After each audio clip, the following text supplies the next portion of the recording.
Hi, this is Laura Lucarelli from Ohio Ballot Protection's podcast, Taking Initiative. And this week I'm in Cleveland, Ohio, hometown for me, where BISC, or the Ballot Initiative Strategy Center, has put on a special conference called Road Ahead.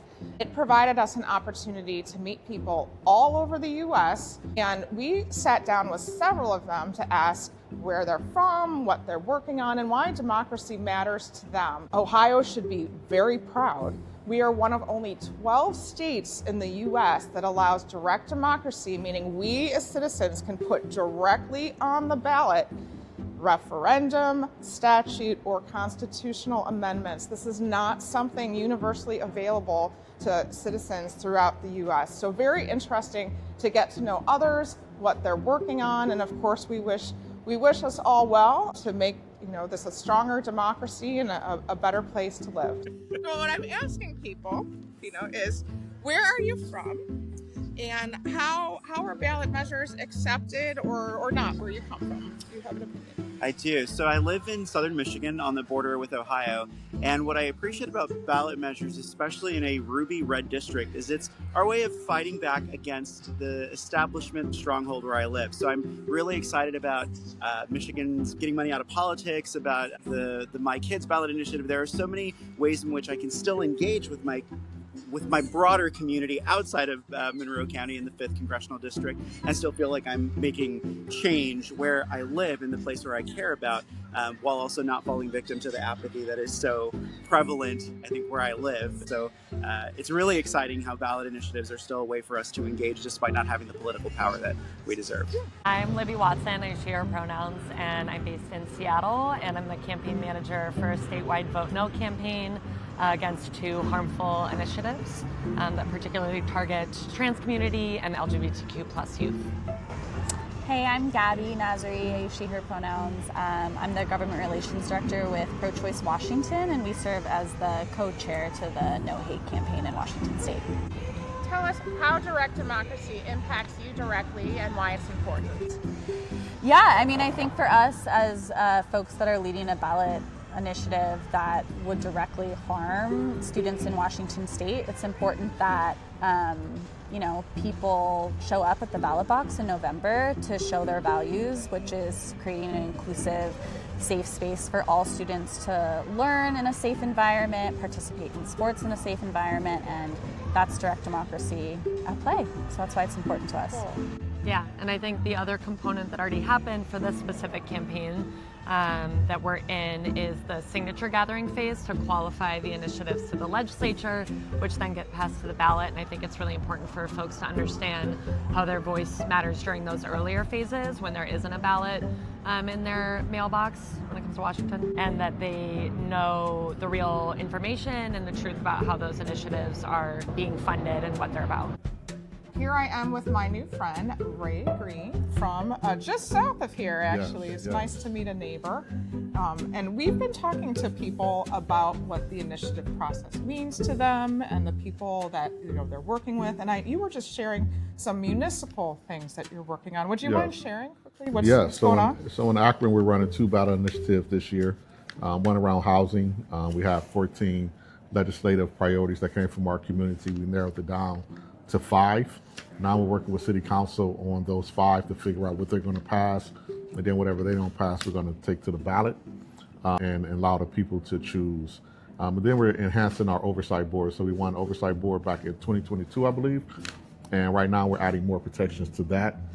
So we're finalizing that language, and both of these will be ready to collect signatures by the primary. Cool. Talk to me about the oversight board. What exactly is the oversight board? So the oversight board for the police department in Akron gives us a commission that is able to oversee procedural and police brutality issues in Akron with the police department and issue out recommendations for discipline. And what we want to do is ensure that our oversight board is able to do investigations and dish out punishment, but also changing the requirements for being on the commission that allows to open up to more community people, more community-minded people, that allows us to have a diverse board, but also ensuring that they have money. So when the police budget goes up, their budget goes up, ensuring that they have money to actually carry out the duties they need to go. So we're just adding more protections and into that to ensure that the people are getting truly what they voted for. My name is April Reisma, and I'm currently serving as president of the Arkansas Education Association, but I'm here representing for our kids out of Arkansas. I am Bill Kopsky. I'm the director of the Arkansas Public Policy Panel. We're here also with For Our Kids on an education reform amendment, and then also a ballot question committee called Protect Our Rights to pass the Arkansas Ballot Measure Rights Amendment. So tell us what ballot measures mean to you into the future of your state. Gosh, in Arkansas, we've done so many things through our constitutional amendment process that Arkansas lawmakers just never would do, like campaign finance reform, our ethics laws, even the creation of our Game and Fish Commission in the state, minimum wage increases. And because of all those reforms over the years, lawmakers have really targeted the ballot measure process to try to eliminate it. It's why our founders put it in the Constitution, because they knew that lawmakers were sometimes incapable or too partisan to take care of what the public needed. And so the ballot measure rights amendment that we're putting forward does 4 really fundamental things to protect that process, to make sure that we can continue making those important reforms in the future. And the 4 things are: it creates a fundamental right to sign, to canvass, or to propose a ballot measure. It also eliminates political interference with the process and limits the legislature's power to interfere with the ballot measure process. It also creates due process, so that, like, if the state rejects your signature, for example, on a petition, they have to notify you, the voter, that they rejected your signature and give you an opportunity to come fix it. And then we also kind of protect the integrity of the process, because we need to make sure the process is fair and safe for everybody to use. And so, but that's why it's so important. The future of the state really relies on the people being able to make decisions on the laws that impact us when lawmakers just won't do it. And just as a citizen, I don't want to give up all of my control. I want to have a say in my government, not just at the ballot box. I want to be able to have a choice to bring an amendment to the voters so that we can actually have a say in how our future looks. One of our slogans is "We trust voters," and at the end of the day, we do. They make good decisions, and they don't need to be babysat by Arkansas lawmakers. Exactly. I'm here with my new friend Kiana from Colorado, right? Hi, yes indeed. Can you tell people what you are working on and why it matters for democracy? Of course. So what I am working on, I am a proponent of a ballot measure that would get rid of a regressive tax code in our state. So it will get rid of a flat income tax in our Constitution and implement it with a progressive income tax, where the highest top earners will be getting taxed more, and those who are making lower income will be getting taxed less. And the revenue that we would generate from this ballot measure will go towards K through 12, childcare, and health care. So all the important things that we all care about in our state will be funded. And this is something that Colorado voters really, really want to see on the ballot. So we're super excited. Yeah, it's a lot of work to get things on a ballot, isn't it? Yeah. Absolutely. Absolutely. And why does it matter? Well, it matters because, right, what we're seeing with the federal administration is a lot of budget cuts to things that we care about. Also, Colorado is actually not in any position to absorb what the federal government is doing to Colorado with these budget cuts. So we are finding ourselves in a $1 billion budget hole in the state, where we are making budget cuts to Medicaid, healthcare, childcare, as well as education. These are the things that Colorado needs the most, and this is very, very important to us that these things stay well funded. I'm here with Bob. Bob lives in DC, and I want him to talk about his very interesting initiative. This is not a state initiative, it is a federal initiative. It's a proposed amendment to the U.S. Constitution called the Voters' Voice Amendment that would allow federal level ballot initiatives, like 26 states have today, 24, can't remember which. So this would be to put something directly on The federal. a federal ballot. Right, so we would vote when you do a federal election, there would be ballot initiatives attached to it if any of them gotten approved in that period of time. So the idea is just like a state one, but here it'd be 25 states and number of people from each state, depending on its size, sign to get it on the ballot. And then when a federal election occurs, these initiatives would show up and everybody would vote at the same time in all the states. So why this over trusting our politicians that have been elected to work for us? It's just, what's a better answer? Okay, they don't address what we want necessarily because it's not important to them or the money isn't going to be there for them. So would you rather hear that 10 million people like something and 9 million didn't, or you want some politicians to make that decision for us? We know the exact answer because everyone voted.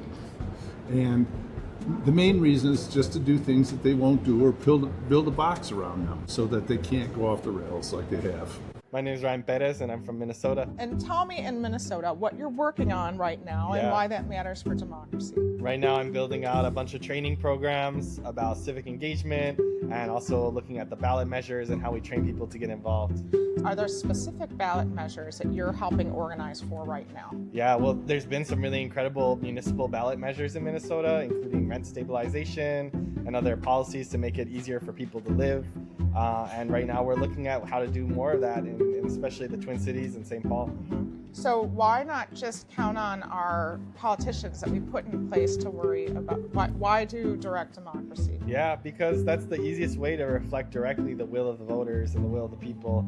And when everyone's on board with an idea, but it's not happening at the State House, that's where you have to really get involved with those ballot initiatives. My name is Lena. I use she, her pronouns. I'm from Minneapolis, working with the Twin Cities Democratic Socialists of America, or TCDSA. Right now we are working on a ballot measure for renters' right to repair in St. Paul. That gives renters the right to repair their own houses and get reimbursed for any people that they might hire or work that they do to get their stuff fixed. So then landlords don't have to do all the logistics of figuring out that repair themselves. A little bit more straightforward for everybody involved, and helps keep all of our buildings up to code and safe for everybody in the city. So talk to me about why you've taken the citizen initiative route for that rather than just working with the legislature. Yeah, that's a great question. In St. Paul right now, we, in the past few years, have seen that there's been a few landlords, usually out-of-state landlords who don't actually live in St. Paul, who have really taken advantage of the city and have bought up huge apartment buildings or renter spaces and don't keep it up to code, and then end up having to kick out a bunch of tenants from those apartment buildings once the government realizes that they're not to code anymore.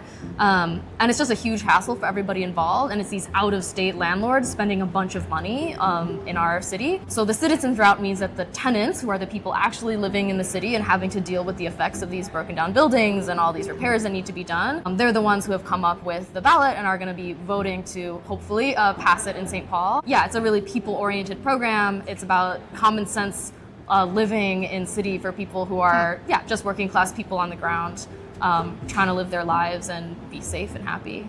Cool. Yeah. Is there anything about direct democracy that you've learned this week at BISC's Road Ahead that you'd like to share? Yeah, I think the biggest thing that's come up at BISC in this conference has been how under threat direct democracy feels right now, which is really scary. There's a lot of different attacks coming from different places to try to mitigate citizens' ability to participate directly in our legislative process. So both how can we make sure that that doesn't happen, and also encouraging people to keep participating in the democratic process and to show our government that that's both a thing that we want and is a necessary and important way for us to be able to have safe and happy, thriving lives. Yeah.